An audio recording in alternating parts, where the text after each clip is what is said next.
anybody in. That really, the Morning Bytes series in the past have really invited anybody in to talk about and hear about tools and ideas and issues in the digital humanities. And of course, the Morning Bytes kind of paused for a while and went asynchronous for a while, but we're very happy to have Meg Smith with us, our research assistant professor in the IRIS Center. And so her talk today is dealing with data, finding and using humanistic data. Welcome, Meg. Thanks, Christine. And I'm going to go ahead and stop my video while I've got the PowerPoint on, but I will come back for questions. And I will go ahead and share my screen.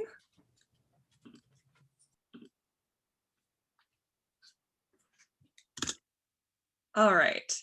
So as Christine said, I'm Meg Smith. I am a medieval historian by training. I finished my PhD at St. Louis University about a year ago, and I spent the last 14 months working in digitization. I studied medieval Ireland, which is kind of a weird place to do historical research because their public records office was destroyed in the Civil War. And so I make a lot of use of methodologies like spatial history and network analysis to try and nuance a pretty fragmented archival record. Today's talk is born out of some of my experiences with that work, because as a grad student, I kind of jumped headfirst. I just dove right into some of these tools and then hit a wall when I realized that there are some pretty significant methodological challenges lurking behind all those nice visualizations. So my goal today is to talk through some of those challenges and offer some tips for working through them at the outset. And this is one of a number of Morning Bytes talks over the coming year and a half that will talk about how to conceptualize and build and execute a digital humanities project, in addition to working with some specific tools. So, what is the deal with data? Data's tricky. It feels concrete, it feels objective to see a list of places and their geographic coordinates, or a spreadsheet of financial information, or a network that shows all these neatly delineated connections between people and precise measurements of all the network's values. But while data may sometimes be concrete, it's rarely, if ever, objective.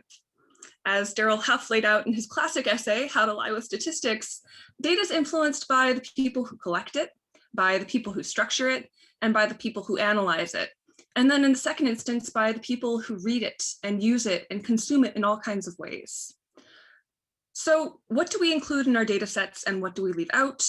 How do we deal with historical data sets that are often incomplete? And how do we take our generally qualitative sources in the humanities and responsibly convert them into a usable data set? Now, I should note, of course, that lots of fields deal with data and do it responsibly, and often using sources that require interpretation, like interviews, for instance. So the digital humanities borrow a lot from social science methods and from more quantitative fields. And of course, the IRIS Center is a center for the digital humanities and social sciences. So it's not like we need to reinvent the wheel or ignore all the ongoing conversations in other fields. But there are also peculiar challenges to the combination of a historical record that's often fragmentary, questions which our sources didn't intend to answer, and sometimes the historical distance between scholar and subject, which can pose an interpretive barrier. I first ran into this issue with a conference paper where I proposed creating a dynamic map of how a particular lordship expanded and contracted over the course of a few hundred years. I took issue with the way that static maps, like this one, or the ones you find printed in textbooks and monographs, presented sort of a fixed moment in time that masked all the fluid changes happening in what was a very contentious period.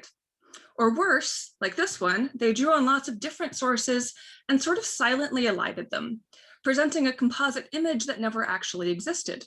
So I thought that a dynamic map that showed changes happening in real time would be an obvious fix. The technical side wasn't the issue. I figured I'd use something like QGIS, which is an open source GIS program, and combine it with a plugin that allows you to show change in the map over time. The challenge was, as you might have surmised, the data. So I started in this instance by creating layers of specific moments where I knew the exact extent of the lordship I was tracking. There were already some challenges here. I knew the names of most of the townlands, which are the smallest units that make up these larger areas, but some of those names are still unidentified. And while lots of scholars agree that townland borders have changed relatively little since the Middle Ages, there's still a pretty big level of assumption in using those modern boundaries to map medieval ones. I also wound up filling in some gaps where it seemed likely that either the empty space was one of the unidentified townlands, or the boundaries had changed between the Middle Ages and today. And there's not an easy way to show that on a map either. So even just this initial phase has got some skeletons in its closet. Did I have reasons for those choices? Yes, of course I did. But do you as a viewer have any idea what those reasons are? No. So after this phase, then comes the fun part, right? Mapping out the actual historical events, the evidence that I hoped would lead to a dynamic visualization of the conflict and negotiation that the text told me was happening. But this is where those methodological challenges became kind of untenable as far as I was concerned. So here's the initial draft I created before I decided that this particular take on solving this problem was not going to work for this material. All of these dots represent castles being built and destroyed. So the pink represents the Normans and later the English doing something, and the green is the Irish. So we see an early wave of construction of castles by the Anglo-Normans in the late 12th and early 13th century. By the mid-13th century, the Irish have managed to stem the tide of invasion and conquest, and many of those castles have been destroyed. The Irish don't necessarily build a lot at that point, but by the end of the 15th century, we'll see a sudden uptick in castle building by the particular family I was studying. If I'd taken this a little further, we'd start to see the effects of the wars and rebellions of the 16th and 17th centuries, when land tenure again changes very dramatically. So there's definitely a narrative here. There's definitely a story being told by this map, even in its very rudimentary draft form. But there are some significant problems with this map too, and they're not all visible. The chief of these is how I've encoded the data. This data is being pulled from all kinds of different sources. So from annals, letters, administrative documents, church documents, and sometimes antiquarian material where we don't know what kind of primary sources they had or didn't have. And so all of this data gets put into the same spreadsheet where I extract and encode the useful pieces. And that has some side effects. One is sort of a category mistake. As you heard, I've done this visualization based on the ethnic identity of the actor. That's already problematic, but it gets increasingly problematic the later you go, as there's lots of sort of cultural hybridity emerging and tons of intermarriage. So even if we take medieval sources at face value on the subject of ethnicity, how, for instance, do you account for an English wife of an Irish lord? If she builds a castle, is she acting as the wife of her Irish husband, as the daughter of her apparently ethnically English father, or as a female ruler in her own right? As the lordship grows, this family encounters internal disputes, at one point resulting in a coup in which one side is aided by an Anglo-Norman earl. So how do you color code that kind of interaction? And that's leaving aside the more sort of fundamental philosophical problems of trying to encode something like ethnicity. There's also an issue of false precision, both in terms of approximated time and of approximated place. I can't tell you when Kilfeacle Castle is built, but I know that it exists by the time that Donald MacCarthy attacks it in 1196. So in order to have it on the map, I assign it a construction date of 1190 when my map begins. Similarly, the primary sources tell us that the MacCarthys are attacking castles in a region called Imokilly, but they don't tell us which castles. So that event is simply assigned to a point at the center of the region. And more problematic, you can't really purport to offer a comprehensive representation of the lordship in this way. There are plenty of gaps in the evidence that we're aware of, and probably lots more that we're not. And so the main lesson there is to maintain some transparency about the quality of the data. Right. Now, these issues aren't insurmountable, but they do take some time and thoughtfulness in how you represent your data. In this case, I chose to make all of my data accessible to my audience. It was a conference paper, so that they could see the gaps in it. So this is a 5th or 6th iteration, and I've got another spreadsheet where data quality is a field, and I've got these sources encoded as well. And there are benefits and challenges to this approach of just making the data open. My audience can identify the interpretive steps I've taken, they can check my work, they can cite my data rather than my visualization if they want to support or challenge my conclusions. But on the other hand, this is not an accessible way to achieve data transparency. For physical accessibility issues, for the niche abbreviations, for access to the sources I've used. In my current work, I'm implementing a variety of approaches, which we can talk about a little later. So all in all, this project failed at its proposed aim, but it did provide a lot of useful discussion points for talking with other scholars and a better groundwork on which to lay my future attempts. And I've labeled this sort of a case study in trial and error. And I think trial and error is an integral part of doing a digital humanities project. You benefit from it, your project benefits from it, and ideally the field benefits from it. But it's a frustrating and slow way to go about a project. So let me talk now about the process of going from document to data, and some questions to keep in mind, and some tools and approaches to consider. So the biggest thing, of course, is to think before doing, to spend a good long while conceptualizing your project before you get started. That seems really elementary, but it's also a really important step, not least because it will save you a lot of work in the future. So what's the big picture of your research? What are the main objectives? Is this new research or presenting existing data in a different format, academic or general audience? All the usual things that we're sort of used to thinking about, but also, what is a digital tool going to do for this project? How is it going to expand your view or allow you to make new use of sources? Why make this a digital project? And then the slightly smaller picture. In an ideal world, with all the sources that we dream of discovering, what information would help you answer that question? Don't think about the sources you actually have, because that's the next step. Dream big here, right? Then the part that brings a lot of people to digital humanities in the first place. What existing sources can help approximate that information? Often people turn to DH because we don't have that information in easily accessible packages, but sometimes we can sort of massage our existing sources into surrogate data. And then what kind of analysis best complements your questions? That's going to be important as you figure out what sort of structure your data needs to be in. Everything from file format to the information you encode and how you encode it. And of course, remember that this is all iterative. As new connections come to light, or if you switch to a different tool, you might want or need to change how you're dealing with your data. And so flexibility is key. And again, all of this seems really simple and intuitive, but it's important to be really transparent with yourself and with your eventual audience about the process that shapes your data set. Because as I said before, although data feels objective, it's innately interpretive for our uses, filtered through our own questions and assumptions. So one of the tools that I use for this initial process of conceptualizing the project is mind mapping. I prefer to do it by hand for thinking through things, but rather than subjecting you all to my scrawled whiteboard ramblings, I've put everything into an online mind mapping tool. There are tons of these out here, and they do pretty much the same things. So in this case, it's not so much the tool that matters, but the process. So as you can see, some of this is conceptual work for my book project, but the data stuff is all wrapped up on that. So for instance, we can see that I've thought about what kind of data do I need to encode? What kind of analysis do I need to, that will help me make these arguments? You might not be able to see it all that well, but you can see that in some cases I've got both a spatial component and a social component. So what are the different pieces or the different sort of components that go into those two kinds of analysis? So thinking about all the particular considerations and how those map on to the sort of intellectual project.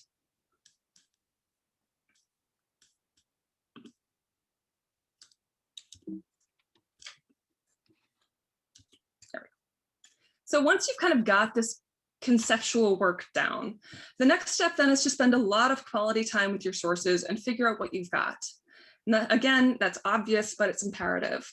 And of course, you know your sources, whether they're legal testimony or poetry or census returns or oil paintings, you already know a lot of times what information is in them and how it relates to your arguments.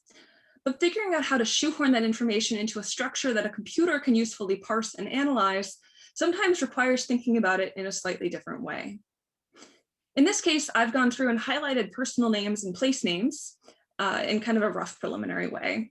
And I can already see that I've got not only that raw information of the names themselves, but some interconnectedness. So this document lists family relations, it lists legal claims to different territories, it lists alliances between different parties and past history of litigation. So how do I go about encoding that information? There are a few options. I think one of the best ways for starting out is just a basic Excel spreadsheet. So take a couple of documents to use as test cases and start making columns for the information that you think might be useful. So here I might create columns for first name and surname, for patronymics derived from their father's name, for associated locations, associated lawsuits, allies, adversaries, and I'd also include some sort of identifier for the document, something that I can easily identify at a glance. And then as I build this out, maybe I want to add a section for mapping those place names onto existing places or coordinates, or linking these personal names to existing entities that I've already encoded elsewhere. But for the moment, it's really just sort of working through these documents. And it's important to run through this process with multiple sources as you're building your data model, preferably documents that are as representative of the breadth of your source base as possible. Because one of the things that you're going to have to think about is standardizing your data from disparate sources, what we think of as data cleaning. Are you going to give everything those geographic coordinates? If so, how do you want to deal with ambiguous place names or different levels of geographic specificity? Are you going to standardize spellings across your data set? Or do you want to preserve the originals? I usually prefer to do both, but it depends on what you're trying to do. And what are you going to do about, fuzzy dates and things like that? Lots of these questions are going to pop up as you go through this process. So a big piece of dealing with this data is setting rules for it. And I'd recommend writing those down because sometimes life happens and you step away from a project for longer than you anticipated. So an extra tab in your spreadsheet is a good place to jot those down. And a basic spreadsheet has a lot of advantages. It's low investment because most people already have some familiarity with Excel, so there's not a lot of time cost. It's low stakes. It's quick and easy to create and edit your work. And most importantly, it's portable. So no matter where you go from here, you're likely going to be able to import or copy and paste your data in some form. And as you go through all these sample sources, bear in mind that there's usually a lot you could encode, but not all of it's going to answer your questions. So you'll have to decide whether you'd rather stay laser focused on that immediate project and then potentially have to go back in later to encode more things, or whether you'd rather encode it all now and spend more effort on this sort of exploratory work. And there's no right answer there. Sometimes the best insights and connections emerge from doing the extra work. But I also know that for myself, the lure of adjacent projects is strong. So I generally try with limited success to keep myself kind of to the matter at hand. So once you've got a sense of your data and how you might encode it, you can start processing it in a more targeted way for the kind of analysis that you want to run. You can do that in a few ways. So you might dig into the tool itself and its tutorials. A lot of data analysis and visualization tools have tons of resources online. YouTube is a great place to look. But if you're not sold on a particular tool yet, you can also look at sample data sets for the kinds of analysis or visualizations you're looking for. Flourish and Tableau Public both offer these sort of out-of-the-box public visualizations, and that might not be what you want for your project. But what's great about Flourish is that it offers you example data for each visualization. So you have a sort of template for how you might structure data for each kind of visualization, and you can edit it and kind of see what impact that has on the resulting image. And you can also see in their data sets that there's a lot of info they're not using for any particular tool. So that might help you target your data entry and cleaning if you don't want to invest a lot of time and resources early on. So I've skipped the Excel step here, but it's the same basic process. You can see I've got my chosen terms in here. I've got the parties that are involved, a source ID, a document type, date, place, and a separate section for people who are named as victims of the crime, because this is a legal document. I've also got a notes field in there for me to disambiguate information or add more context. And at the bottom, I've connected that place name to coordinates so I can easily visualize it in a mapping application. And because this is already part of a larger project, all those names are actually their own records too. So now I've got an encoded source that links to other encoded sources. You can see the little chains in there indicating the linkages. And that's all the makings of the network visualization that I showed earlier. So here's my process for this document, more or less. Obviously sort of glossing over a lot of the bits in between.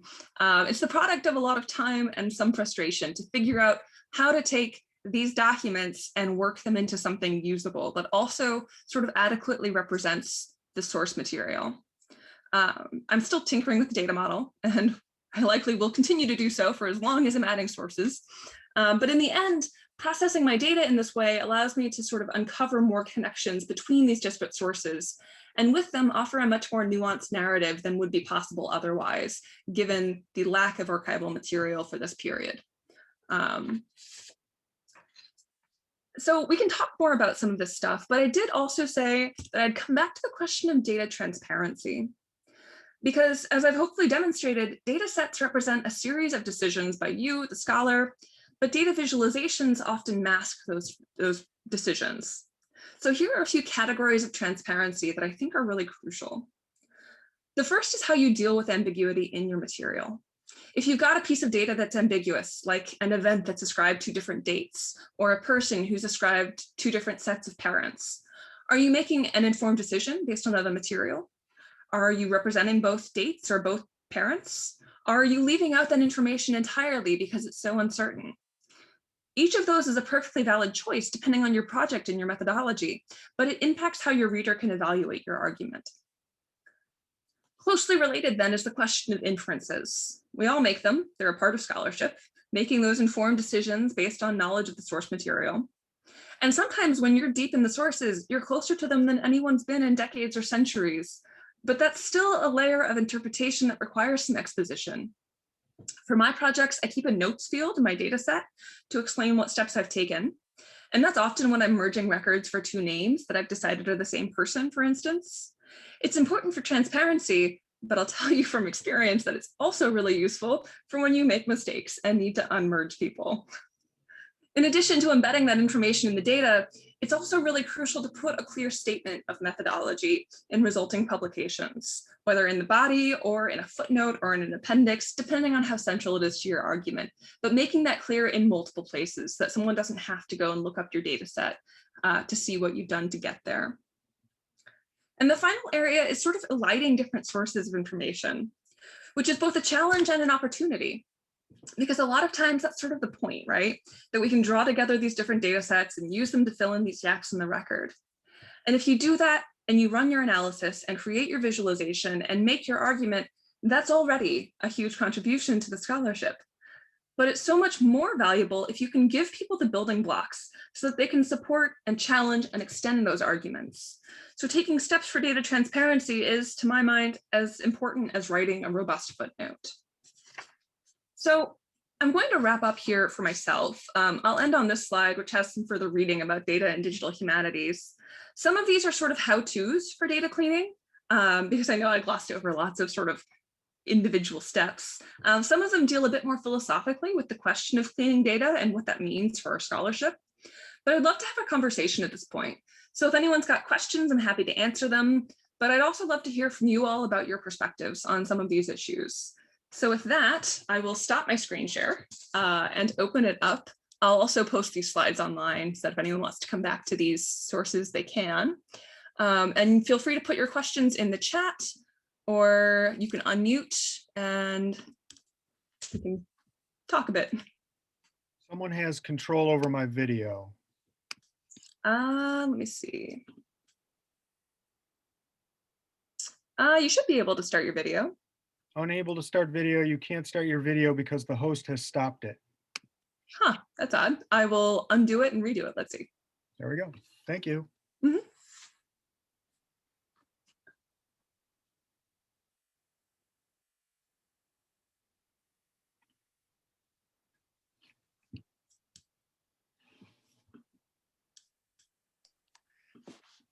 I have a question that shouldn't be the first question.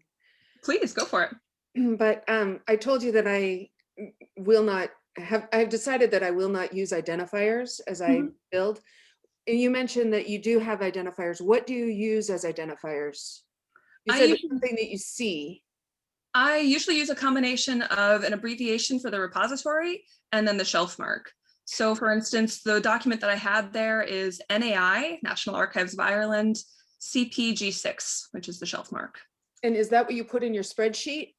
That's what I have in my spreadsheet. Yes, that is. I want a unique identifier, which is important for databases, but I also want something that's sort of human readable.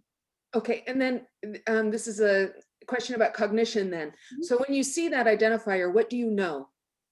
I spent so long working with these documents outside of a DH context that I know most of the important ones by shelf mark, but more importantly, I know what collection they're from. So even if I don't remember which one G6 is, I know that it's a chancery pleading, and I know that it's from a particular period because I know the collection.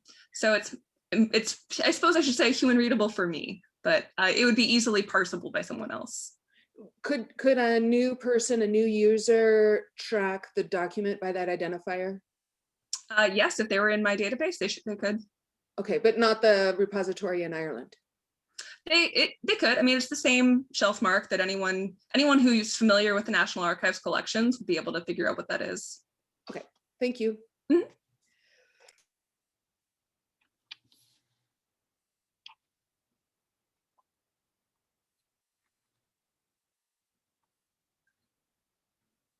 So I'm curious if anyone else has run into issues with data cleaning, because it's one of those kind of perennial challenges of doing some of these bigger data analysis projects or visualizations. I'm a real novice to the digital humanities, so I don't want to say that I've run into issues of data cleaning, but I really appreciated um, your call for transparency. The work I've done is for the Walt Whitman Archive at the University of Nebraska, and I work on Whitman's journalism. And the problem with a lot of 19th century journalism is that it's published anonymously. Mm-hmm. And because it's Whitman, we've got over 100 years of scholars who have used his journalism as a way to explain his poetry, but there's been very little transparency about how they identify that it is Whitman's journalism. And frankly, there's some contention, especially over large and important caches of journalism, as to whether it's actually Whitman's or not. Mm-hmm. So the one thing that we've started to do in the last year is to include a metadata category for each one of the editorials that we edit, explaining the provenance of this editorial, what scholars have said about it, and what methods that we've used to identify it. And what's very useful, of course, about the online environment is that it's organic, so that if we come to new information or someone has anything out there, we can remove or add editorials as they're discovered. That's great. Like, all of those categories are great, but also the fact that it's a flexible enough application to be able to change things on the fly. Not all DH projects are. So.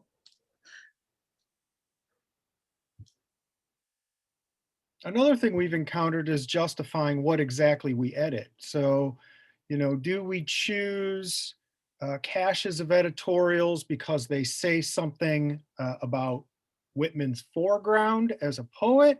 Or do we take the approach that we're eventually going to publish everything, which could take us well over 3,000 editorials that we'd eventually publish. And that's a discussion that I think is important to have at the front end of a project, because to start slowly, the archive targeted series of editorials because they seem to say something that would be useful about what Whitman became 15 or 20 years later when he started publishing Leaves of Grass. But when you make those choices, as you talked about, you put your thumb on the scale regarding the data set and how people are going to ultimately use it. So now we're playing a lot of catch up, because we've come to the conclusion that ultimately, if it's going to be useful, rather than to be a kind of crypto essay that makes an argument about why this is important, what is important, and how you should use it, ultimately we've got to try to identify and edit all of it. Yeah, scope is such a challenging question, because you're right. Trying to figure out what's representative is such a moving target, but also, limited funding, limited resources, limited time. So trying to balance those things is always challenging. Yeah. Do it. Do it. Do it. And of course, one of the things I love about the digital humanities is that it's the kind of work also that undergraduate and graduate students can do readily. So, it's not something that has to be a black box to them. So the IRCA program here at SIUE has been very, very helpful. Students can practice transcription, they can wade into the waters of annotation, and that they can discuss with me some of the dilemmas that arise from this kind of work. And they're employed because of those skills. Mm-hmm. Absolutely. So data cleaning and undergrads is an interesting and important topic. So I've got a couple of IRCA's assistants, and they are learning about data cleaning for linguistics, which is not quite the same, although a lot of the issues are there. So their data cleaning can look different if you're doing some kind of like acoustic phonetic study of the sound system of a language, which is exactly what I'm doing. And so that data, the data may be born digital, but they still come to you with a number of important data cleaning and other kinds of considerations. And so the students I'm working with this semester are getting a kind of lesson in just how much work goes into those steps. Even if you think you have the project, the structure of the project kind of, even if you think you have a concept of the workflow and what it is you're looking for and what the complications are, it's still a lot of work to go in and clean data and, organize and annotate data. And so it's been interesting to watch them come in energetic and then become quickly overwhelmed, almost like the futility of it all, but then start to understand what the bigger project is they're trying to build towards. And so this is something I really want to keep thinking about in the kind of pedagogy side of DH, is how do we bring students into that, process, which can feel gigantic and insurmountable, but at the same time is an important part of the overall workflow. Yeah, this is the part of DH that is not glamorous at all. It is just a hard slog of just continuous labor. But it's so exciting when those connections start to emerge. And when you've got that critical mass of data that you can start to see some of the connections take shape. Where can we see your project, Meg? And what are the next steps for your project if you are going to continue with it? Yeah, so right now it's all in a private repository. I'm working on an article that I'm going to submit in the next couple months. Mostly though, as part of a book project. And my plan is to create a sort of online companion resource for the book project. And that's one of those things and this is to sort of branch off a little bit into broader discussions of digital scholarship. There's not a great model for doing that sort of thing. Those projects often wind up abandoned or just not used as much as they should be. So I'm trying to think very broadly about how I structure this project to make it sort of widely applicable, certainly to early modern and medieval Irish studies, but also to thinking about, early modern Republic of Letters and thinking about some of those other social network visualizations that are happening in the broader field of early modern and medieval history. So the short answer is no, it's not available at the moment, but I'd be happy to show it to you at some point one-on-one. That's interesting, Meg. I wonder if you could talk about, as you see it, the relationship between digital humanities and the traditional monograph, right? And I mean, it sounds like you're trying to make that bridge, and we in the humanities, certainly in history, still see the monograph as the end point for a large scholarly project. And, I like the idea of having an online component that's part of a monograph. I'm mostly only familiar with that in terms of like extended footnotes or maybe a charts or graphs, consult online. But what would you say is the state of the field and the relationship between that new technology and methods and the old medium for publishing research? I think it's still very much in contention. So I know people who are following this sort of online companion model. A friend of mine from grad school just put his online as a companion to his monograph that he's working on. And I think there's it feels like there's a lot of pitfalls certainly for early career researchers, right? That it's a very vulnerable thing to put your work online when digital humanities scholarship is often, it's iterative, it's constantly a work in progress. But at the same time, that's the only way that you sort of create these models, is just by throwing something out there and seeing what sticks. For me, the benefit of having the sort of online resource and the monograph is that I think they do complement each other, even though they are sort of standalone projects in a lot of respects. So when I'm thinking about what kind of visualizations I want in a monograph to support my broader research on these, I work on legal strategies and strategies of negotiation. I don't like those static visualizations for some of the reasons that I laid out at the beginning. And so I think that the best kind of visualization to support my sort of traditional research is something that's dynamic, that people can go to and click on. At the same time, I want that online resource to be something bigger that can stand alone, and then sort of treats the monograph as an exposition on some of the points that are sort of coming out of it. So the short answer is I'm not sure. I'm experimenting, and I hope that it turns out well. But I think that's the only way we sort of create the model, like I said, is just by trying things out. Oh yeah, I agree. So.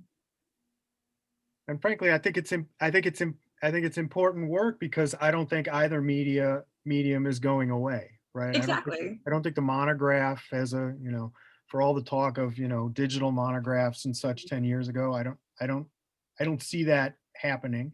No. And the digital humanities is revealing all sorts of interesting arguments that the monograph can't do on its own. So I will also say that I think a crucial component of digital projects has to be interoperability. There are so many different digital projects that are cropping up, and eventually it would be great if they could all talk to each other. But right now sometimes they're proprietary formats, sometimes the data is just structured in a way that's not really compatible. So thinking about some larger interoperability framework, there's already the interoperability framework for images, but thinking about how these projects can eventually sort of talk to each other would be really productive, I think. I think funding agencies are thinking these thoughts as well. I've been on a couple of panels recently where people who are more in the social sciences or quantitative approaches, data analysis, data analytics, they want to imagine online platforms in which they publish things like books, or in the case of the panels for me, grammars of languages. So digital reference grammars, which have traditionally been the domain of a monograph, a book. And those proposals have always faced real scrutiny from the panelists because of interoperability issues, sustainability issues, a lot of infrastructure. And I think while the proposals always have a lot of really awesome ideas, these people need to talk to DH people. Like, there needs to be more communication across these groups of scholars about how a digital version of some of these products might look, and how it might look going into the future. So yeah, I think there's really a lot of exciting ideas, but until those connections are made, they remain ideas. Yes, I will say that the IIIF consortium is doing a lot of work towards interoperability, not just with images, but with all kinds of formats. So I suspect that whatever comes out will be from them. But I think that's a really good point, Christine. Just in my own little corner of work, Whitman's Complete Writings is a multi-volume edition that goes back to the 1950s. It's sort of the heyday of that kind of production, that kind of series of editions. And there are right now 2 volumes of the journalism. The last one that came out was in 2003. And I mean, it's already obsolete, right? Because of discoveries, both things that aren't and things that are Whitman. So the digital medium is really where it needs to happen. But it begs a real question, because that corner of the series that is journalism is still, the print edition is what's going to finish that 50-plus-year-old program now. And as someone who kind of works in both, I'm an editor on volume 3, and I work for the Walt Whitman Archive. The print medium just doesn't seem to be as good a medium for this particular area of Whitman studies. And there's certainly a lot of work happening in digital editions as well. Yeah, I think that's one of the places where DH can maybe kind of take the place of a lot of those monographs, like you're right. saying. But then, as Christine said, I worry about interoperability, and I worry about the longevity of the model. The Whitman Archive's been around for quite a while, but still, if the lights go out, I still want people to be able to get to Whitman's journalism. So it's Mm-hmm. This reminds me, I went to a conference 2019. I always want to say last year. Feels like we've lost a year. And people at the Bodleian, the librarians there are wrestling with this issue on digital materials and the acquisition of digital materials. And the two things that they were most worried about and that stuck with me in the most profound way is that they don't want digital materials that have bells and whistles or customization in them at all. The simpler, the better, so that it can translate. And the second is that they are preparing for increased investment, including workload, to maintain those digital materials. That the maintenance is different than their paper documents, and that they know that they can't just bring something in and forget about it, that it will not hold up. Mm-hmm. So even they in 2019 didn't know how they were going to accommodate these materials. I think they know that some of the materials are only going to exist this way. And they're trying to crack that nut, which I think makes it pretty exciting that we're doing this work now, because I think we're on the verge of the smart people in institutions figuring this stuff out. Cambridge University Press is interested in doing a combination of monographs and supported by digital materials, but they don't have the infrastructure to house the digital materials. And right now it's real higgledy-piggledy. The initiative that I know of is, of course, in Shakespeare Studies, and it's called the Elements series. So they are digital books, but the integration of other digital media with those books is not figured out yet. I think they're figuring it out on a case-by-case basis. But I just mentioned that because Cambridge University Press is friendly, and the answers aren't known, but that they are engaging the question. That's very useful to know, but it also raises a really important point, which is the cost for young scholars who are doing this work who don't necessarily have institutional affiliations, and therefore are having to, pay for server space and pay for programs. And it's a huge cost. And so it also raises the issue of, all the barriers to getting into digital humanities in the first place. Yeah. Run the gamut of sort of technical literacy, of the costs of all kinds. So there's lots to think about too in terms of equity. Yeah, that's one of the things Cambridge University Press is wrestling with, because they want to hold the material so that it's somewhat stable or somewhat in their control. But they don't have the infrastructure for it yet. My information's from 2019. Maybe they figured it out by now, but. Well, I'm not sure much happened last year in terms of progress in the field. That's not fair. A lot happened, but it wasn't necessarily institutional. Can a student from SIUE go to SLU for a master's in digital humanities? SLU does not have a master's in digital humanities, but I believe that they're working on putting together a certificate. I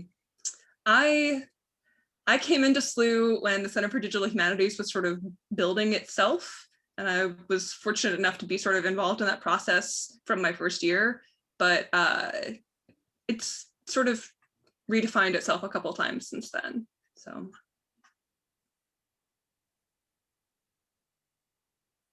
But certainly if they're interested in working in digital humanities, I'd be happy to point them to the people there who are doing DH stuff.